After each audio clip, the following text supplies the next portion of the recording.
Let's talk about one of my favorite topics, friction. Well, friction can be used for good or bad, right? Well, if we have two people, two groups inside the organization, and we're moving in the same direction in parallel with each other, we're not really going to have any friction. Now, if these groups start to cross each other, there's potential for friction, especially inside the organization, because you start to get pulled.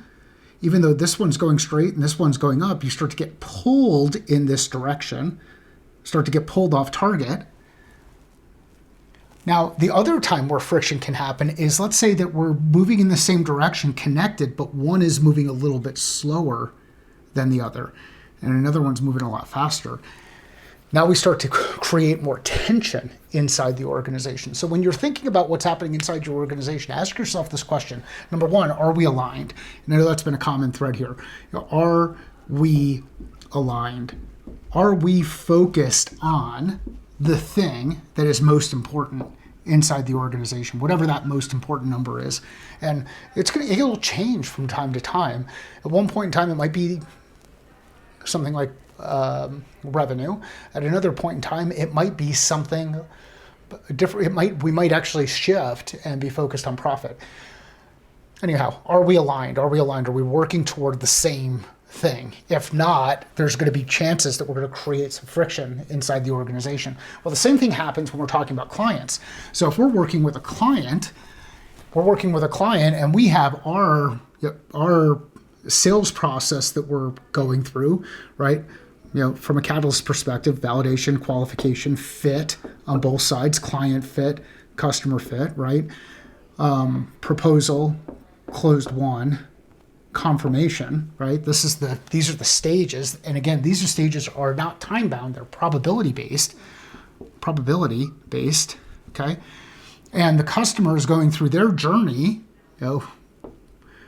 unknown problem to known problem, to known solution, to decision, to implemented solution, to success, right?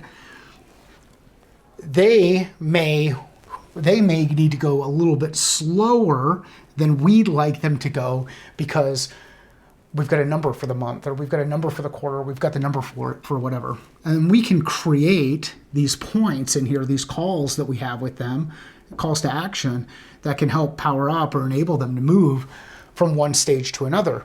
But we've got to be careful about turning our priority into the priority, because of the amount of friction it might create in the scenario where it might end up just destroying a deal. So when you're looking inside your organization or outside your organization, ask yourself a couple of questions. Number one, are we aligned? Are we aligned on the problem that we're trying to solve for? Are we aligned on how we're prioritizing the things that are important for us to address in order to solve that problem? So priorities.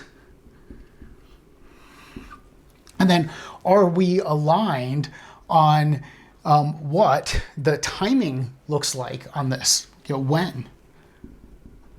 If we are aligned on the when, so the timing, the what, the work that needs to be done, the what, so the priorities, the how, I guess, and the problem, then the likelihood of our success starts to increase. So how are you looking at the engagements that you have with your customers to determine, are you actually aligned, or are you starting to create some friction?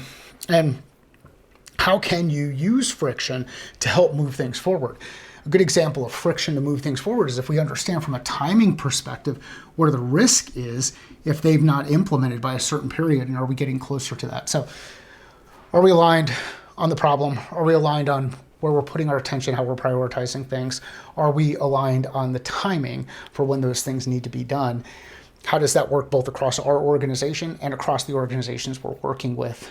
If we reduce friction, we can reduce the risk of slowing things down. If we increase friction, we might create opportunities to change a bit of direction. So use friction appropriately.